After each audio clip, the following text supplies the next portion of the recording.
With the new auto mod shop business, there are 3 ways to make money from it. The first is the exotic export list, and I know a lot of people are struggling as to how it works and ways you can actually make money from it.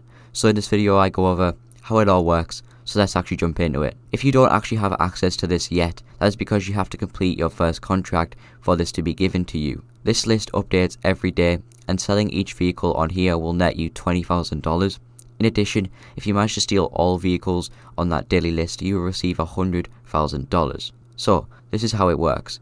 There are 2 vehicle types that can spawn. First, we have the lower end vehicles that will always be found in free mode, driven by NPCs. Others are the higher range vehicles not available during free mode.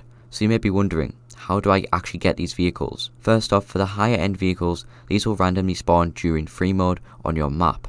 If you get close to one of these vehicles, a blue dot will show up. From this point on, all you have to do is get into that vehicle and deliver it to the anchor icon on the map at the docks. Doing this, you will get $20,000 and it will be checked off your exotic export list. However, for the vehicles that typically spawn in free mode, it's basically a Simian 2.0. If you see a vehicle that is on your list during free mode, so keep an eye out for those, search up the image on Google of the vehicle if you don't know what it looks like. In any way you like, all you have to do is get the NPC out of that vehicle and steal it. Again, all you have to do is deliver it to the docks for another $20,000. On the screen right now, I have an image of all spawn locations to the higher end vehicles that not usually spawn in free mode. This is different for everyone. It may spawn, it may not. However, down at the Pillbox Hill area, this is where a rough chunk of vehicles can actually spawn. What I find easier to do is simply driving back and forth across the road until you get one of the spawns. If one does spawn,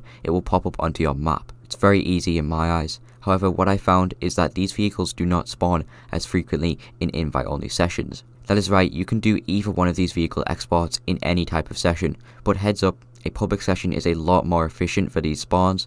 The reason for this is because whenever you get into one of these vehicles, this is the only griefable mission in this update because it will ping the whole lobby that you are selling this vehicle. This is why the spawns are a lot more frequent in public lobbies than in private sessions. A heads up, it doesn't actually matter if you damage the vehicle at all, you will still get your full 20k no matter the damages. And if you do lose the vehicle, for example if you blow it up, it will spawn back later on. One more mention, if you're in a session and you see a rival green vehicle icon on the map, this means another player can also have the same list as you and is stealing the same vehicle that you will need. Personally, I'm not a dick and I wouldn't go out my way to steal a vehicle for another player for my own benefit. However, this is an option if you need it. And with that, as my overall opinion on these missions, are they worth the hassle of finding and actually selling? No, for 20k they can be a change of pace for sure, but if you're looking to make money, at the end of the day, 20k is ridiculous money and it's going to get you absolutely nothing. But if you see some of these vehicles spawn in free mode and you want to use these tips, then give it a go, I guess.